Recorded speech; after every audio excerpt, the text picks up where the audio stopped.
El soldadito de plomo. Érase una vez 25 soldaditos de plomo, todos hermanos, pues los habían fundido en la misma vieja caldera, fusil al hombro y la mirada al frente. Así era como estaban, con sus espléndidas casacas rojas y sus pantalones azules. Lo primero que oyeron en su vida cuando se levantó la tapa de la caja en que venían fue: soldaditos de plomo. Había sido un niño pequeño quien gritó esto, batiendo palmas porque eran su regalo de cumpleaños. De inmediato los puso en fila sobre la mesa. Cada soldadito era la viva imagen de los otros, con excepción de uno que mostraba una pequeña diferencia. Tenía una sola pierna, pues al fundirlos había sido el último y el plomo no alcanzó para terminarlo. Pero allí estaba él, tan firme sobre su única pierna como los otros sobre las dos. Y es de este soldadito de quien vamos a contar la historia. En la mesa donde el niño los acababa de alinear había otros muchos juguetes, pero el que más interés despertaba era un espléndido castillo de papel. Por sus diminutas ventanas podían verse los salones que tenía en su interior.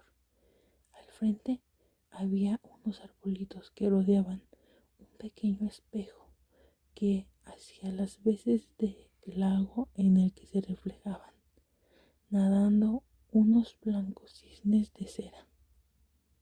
El conjunto resultaba muy hermoso, pero lo más bonito de todo era una damisela que estaba de pie a la puerta del castillo.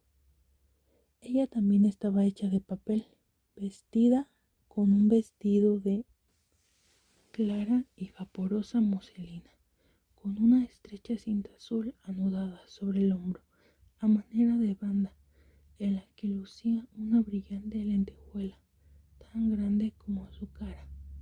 La damisela tenía los dos brazos en alto, porque era bailarina, y había alzado tanto una de sus piernas que el soldadito de plomo no podía ver dónde estaba. Entonces creyó que, como él, solo tenía una.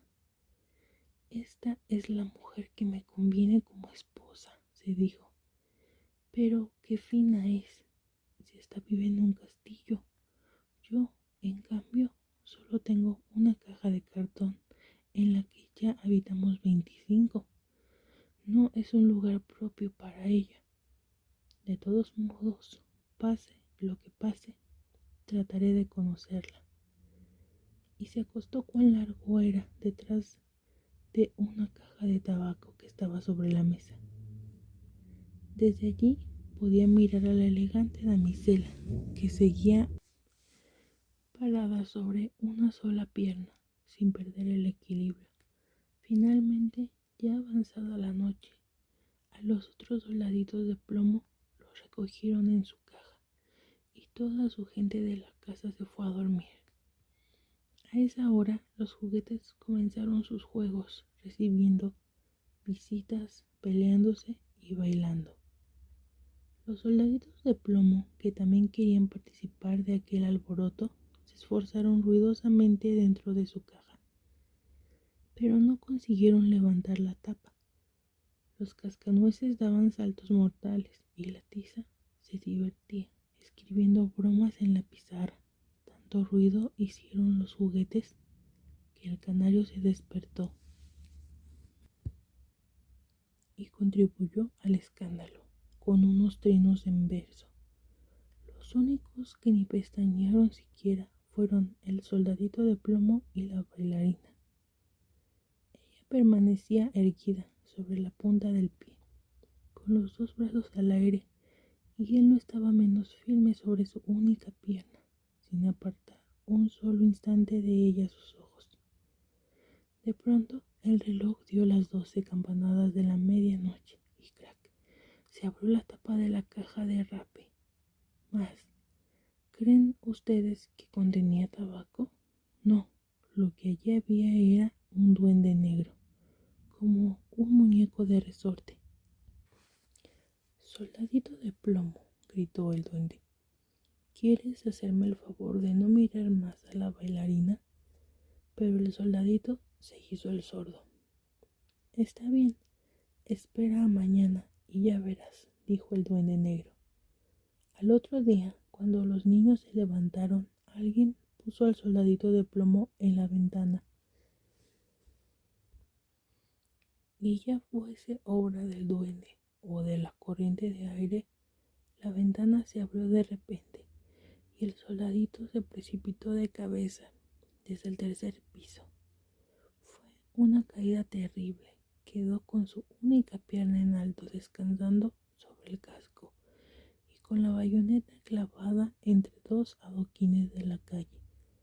La sirvienta y el niño bajaron apresuradamente a buscarlo, pero aun cuando faltó poco para que lo aplastasen, no pudieron encontrarlo. Si el soldadito hubiera gritado, «Aquí estoy», lo habrían visto, pero él creyó que no estaba bien dar gritos, porque vestía uniforme militar. Luego empezó a llover, cada vez más y más fuerte, hasta que la lluvia se convirtió en un aguacero torrencial. Cuando aclaró, pasaron dos muchachos por la calle. ¡Qué suerte!, exclamó uno. Aquí hay un soldadito de plomo, vamos a hacerlo navegar. Y construyendo un barco con un periódico, después colocaron al soldadito en el centro y allá se fue por el agua de la cuneta abajo.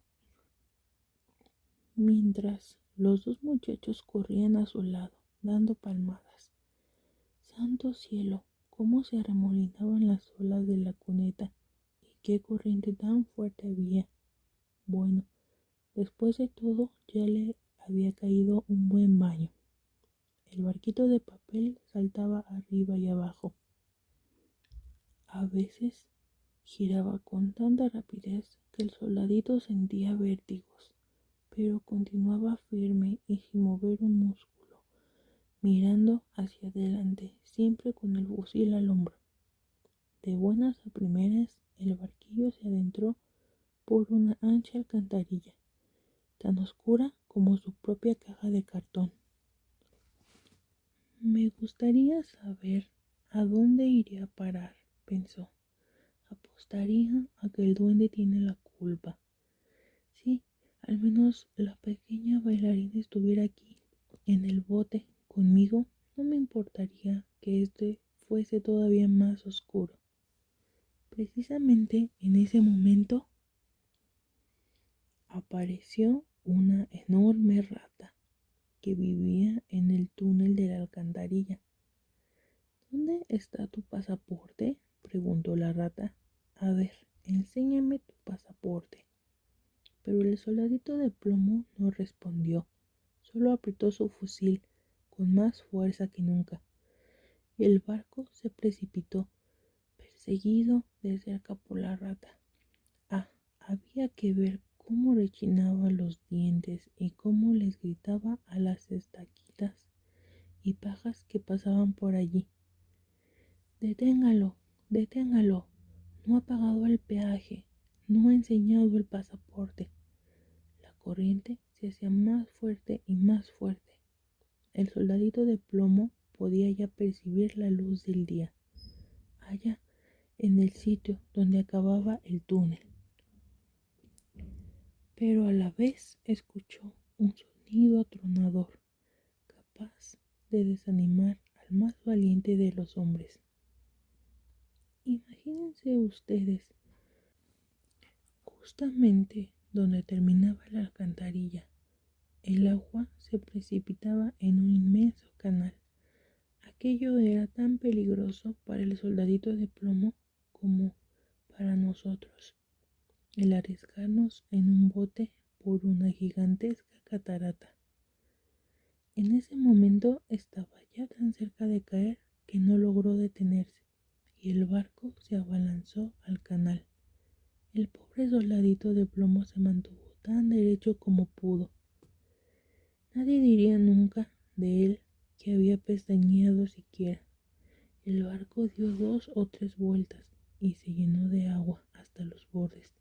Se hallaba a punto de anegarse. El soldadito tenía ya el agua al cuello. El barquito se hundía más y más. El papel, de tan empapado, comenzaba a deshacerse. El agua se iba cerrando sobre la cabeza del soldadito de plomo.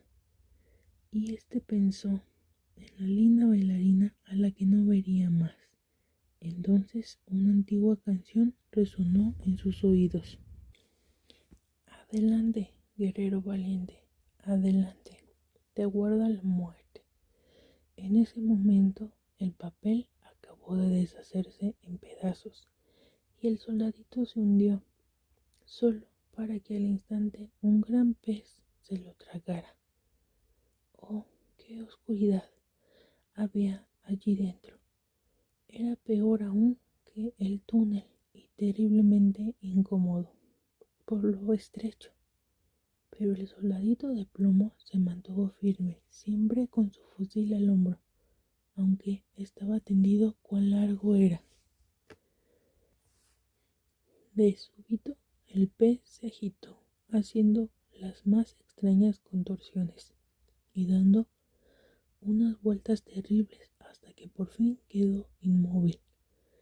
Al poco rato un haz de luz que parecía un relámpago lo atravesó todo.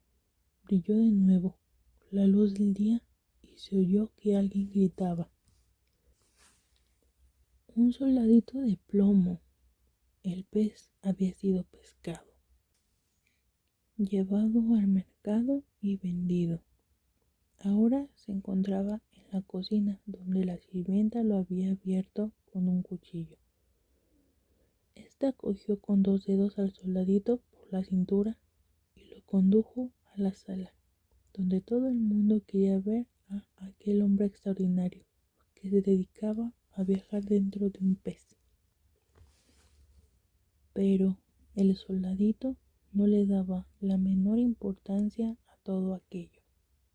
Lo colocaron sobre la mesa y allí, en fin, cuántas cosas maravillosas pueden ocurrir en esta vida. El soldadito de plomo se encontró en el mismo salón donde había estado antes.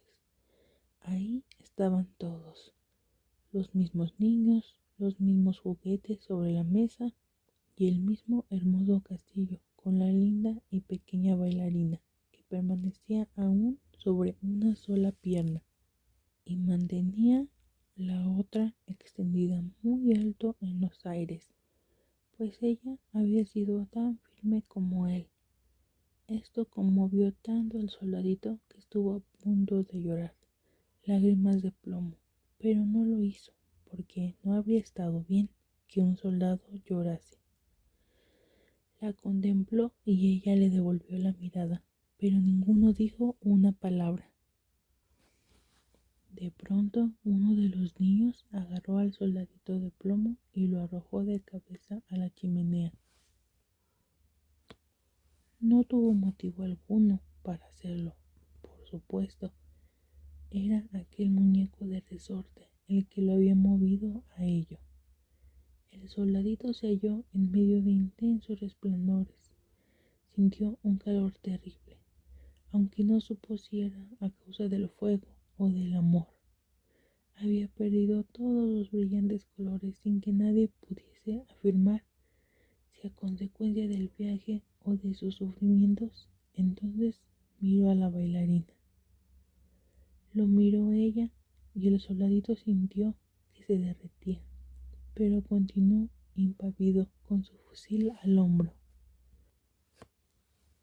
Se abrió una puerta y la corriente de aire se apoderó de la bailarina, que voló como una náyade hasta la chimenea y fue a caer junto al soldadito de plomo, donde ardió en una repentina llamarada y desapareció. Poco después el soldadito se acabó de fundir. Cuando a la mañana siguiente la sirvienta removió las cenizas, lo encontró en forma de un pequeño corazón de plomo. Pero de la bailarina solo había quedado su lentejuela, que ahora era negra como el carbón. Fin. El abeto. Allá en el bosque crecía un joven abeto, en un buen sitio donde disponía de sol y aire suficientes. En torno suyo crecían muchos compañeros mayores, abetos y pinos, pero el pequeño abeto tenía mucha prisa por crecer. No pensaba en el sol tibio, ni en el aire fresco, ni atendía a los niños de la aldea cuando pasaban charlando en busca de fresas o frambuesas. A veces venían con un canasto lleno o con fresas ensartadas en un junco y se sentaban junto al arbolito y decían: «¡Ah, qué bonito es!». Pero el árbol no quería oír nada de aquello. Al año siguiente le había crecido una buena rama trecho y al siguiente aún una mayor. Así siempre se puede saber los años que tiene un abeto si se encuentran sus ramas. Ah, si tan solo fuera tan grande como los otros árboles, suspiraba el arbolito.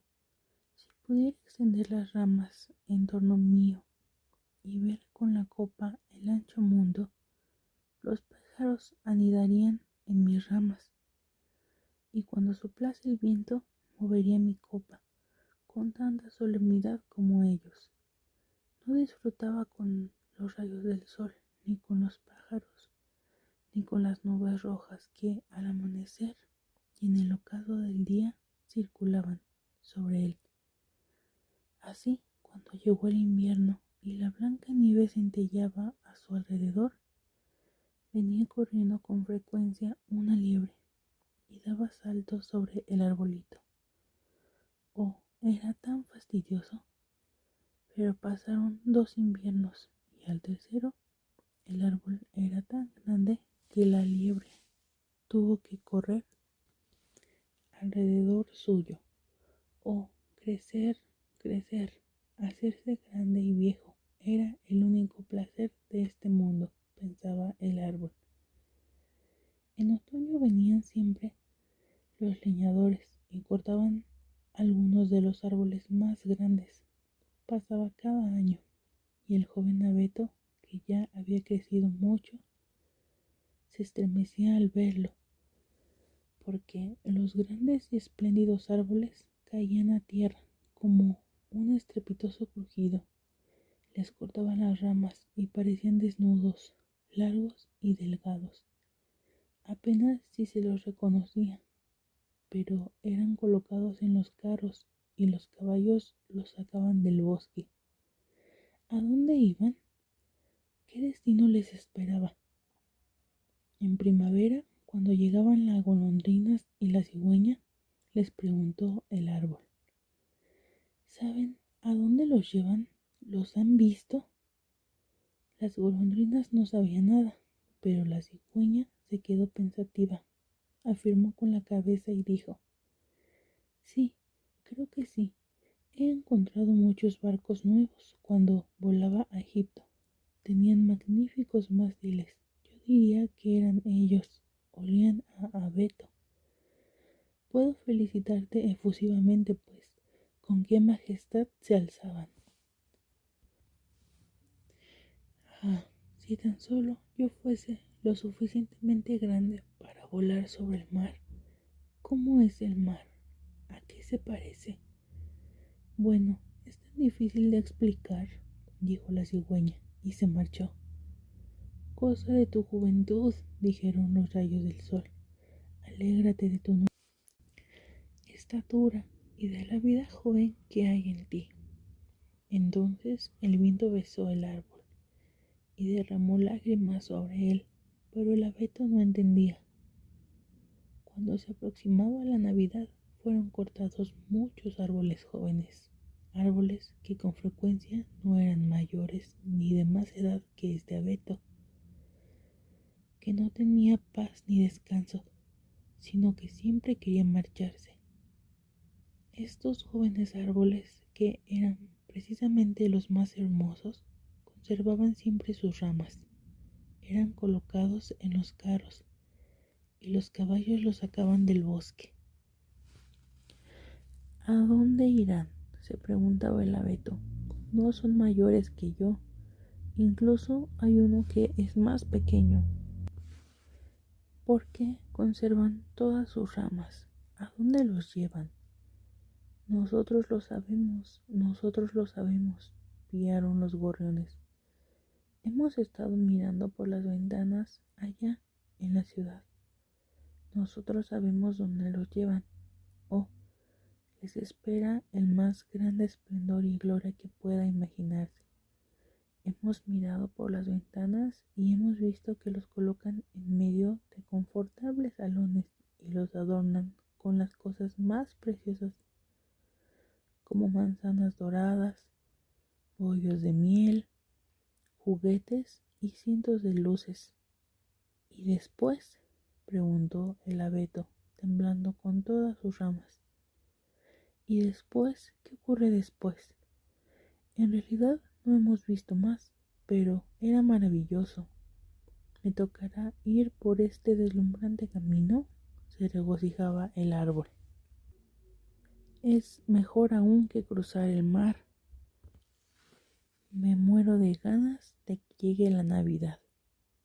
Ahora soy alto y ancho, como los otros que se llevaron el año pasado. Oh, si estuviera en el carro, si me encontrara ya en el confortable salón con toda brillantez y honor. Y después, sí, debe haber algo mejor, algo más hermoso, porque si no, ¿para qué habrían de adornarme de esta manera?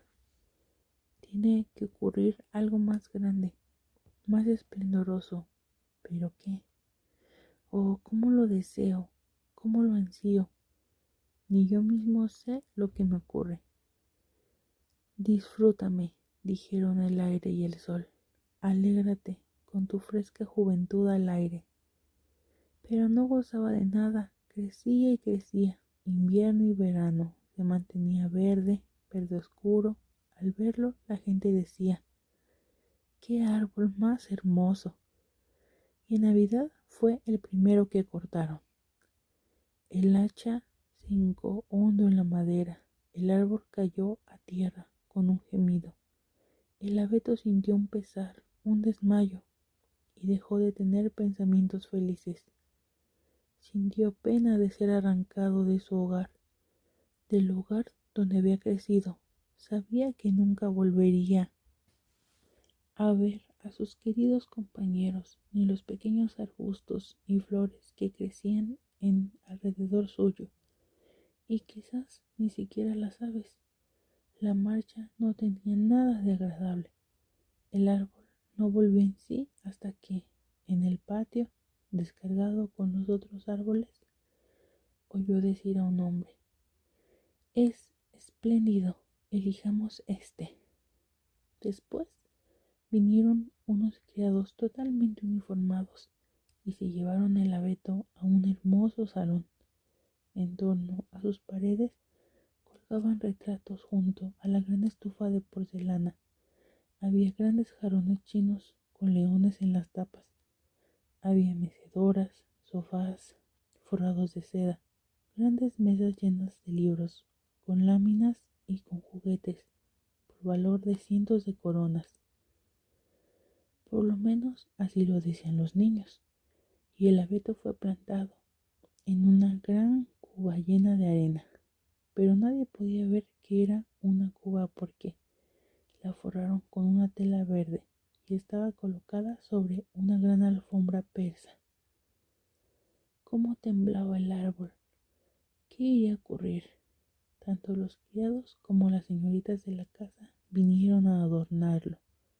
De las ramas colgaron pequeñas redes recortadas de papel de colores.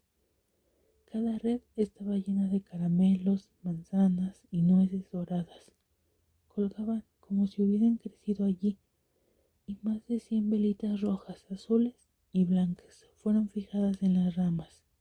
Muñecas que parecían vivas como si fueran personas. El árbol no había visto nunca nada igual. Pendían de las ramas y justo en la cima fue colocada una gran estrella de papel dorado. Todo aquello era esplendoroso. Esta noche, decían todos, esta noche será deslumbrante. Oh, pensó el árbol, ojalá fuese ya de noche y las luces estuvieran encendidas. ¿Y qué ocurrirá? ¿Vendrán los árboles del bosque a verme? ¿Vendrán volando los gorriones a la ventana? Echaré raíces aquí y seguiré estando adornado durante el invierno y el verano. Ignoraba bastantes cosas, ¿no creen? Y tenía verdadero dolor de corteza, de pura ansiedad. El dolor de corteza es tan malo para un árbol como el dolor de cabeza para nosotros. Por fin encendieron las velas. ¡Qué brillo! ¡Qué esplendor! El árbol temblaba con todas sus ramas, tanto que una de las velas prendió fuego a una de ellas. ¡Uf! Lo que dolía. ¡Dios mío!, gritaron las señoritas y lo apagaron con rapidez. Entonces el árbol ya no se atrevió a mover una hoja. Oh, era horrible. Tenía tanto miedo de perder algo de su esplendor, estaba aturdido de tanto brillo, y de pronto la puerta del salón se abrió, y una multitud de niños se precipitó sobre él, como si fuesen a derribarlo. Las personas mayores venían muy serias detrás. Los pequeños estuvieron callados, pero solo un instante, porque enseguida comenzaron a armar ruido de nuevo. Bailaron en torno al árbol y arrancaron un regalo tras otro. ¿Qué es lo que están haciendo?, pensó el árbol. ¿Qué va a ocurrir? Y las velas se gastaron hasta llegar a las ramas y fueron apagadas cuando se consumieron. Entonces los niños obtuvieron permiso para despojar al árbol. Se precipitaron sobre él, de modo que crujieron todas sus ramas, y de no haber estado sujeto por la cima y la estrella de oro al techo, lo hubieran derribado. Los niños bailaron alrededor con sus bonitos juguetes. Nadie se fijó más en el árbol, excepto la vieja niñera, que fue a mirar entre las ramas, pero solo para ver si no se había quedado olvidado algún higo o alguna manzana. Un cuento, gritaron los niños, empujando a un hombrecillo obeso hacia el árbol, que se sentó debajo de él. Como si estuviésemos en el bosque, dijo. El árbol le gustará también mucho oírlo. Pero contaré solo un cuento. ¿Quieren oír el de Ibede a Bede o el de que se cayó por la escalera pero subió al trono y se casó con la princesa? Ibede a Bede, gritaron unos. Terrón coscorrón, exclamaron otros. Todo era puro clamor y griterío. Solo el abeto se mantenía callado y pensaba: ¿tendré que intervenir en esto? ¿Tendré que hacer algo? Claro, está que había intervenido y había hecho cuanto tenía que hacer. El hombre gordo contó el cuento de Terrón Coscorrón, que cayó por la escalera y sin embargo se sentó en el trono y se casó con la princesa. Los niños aplaudieron y gritaron: ¡cuenta, cuenta!, porque querían también el de Ibede a Bede, pero tuvieron que conformarse con el de Terrón Coscorrón. El abeto permanecía muy quieto y pensativo. Nunca los pájaros del bosque habían contado cosas parecidas. Terrón Coscorrón cayó por la escalera y sin embargo se casó con la princesa. Sí, así pasa en el mundo, pensó el abeto, convencido de que era verdad lo que aquel caballero tan fino había contado. Vaya, quién sabe, quizá me caiga yo también por la escalera y me case con una princesa. Y se regocijó al pensar que el día siguiente sería cubierto con velas, juguetes y frutas doradas. Mañana no temblaré, pensó. Voy a disfrutar plenamente de todo mi esplendor. Mañana oiré de nuevo el cuento de Terrón Coscorrón y quizá el de Ibede Abede. Y el árbol permaneció en silencio, pensativo toda la noche. Por la mañana entraron el criado y la criada. Ahora, pensó el abeto, comenzarán a adornarme de nuevo, pero lo arrastraron por la sala y escaleras arriba. Lo metieron en el desván, donde lo dejaron en un rincón oscuro. ¿Qué significará esto?, pensó el árbol. ¿Qué tendré que hacer aquí? ¿Qué tendré que oír? Y se mantuvo contra la pared, y pensó y pensó. Tuvo mucho tiempo porque pasaron días y noches. No subía nadie. Cuando por fin vino alguien, fue para poner unas grandes cajas en un rincón. Y el abeto estaba muy escondido. Se diría que había sido olvidado por completo. Ahora es invierno, pensó el árbol.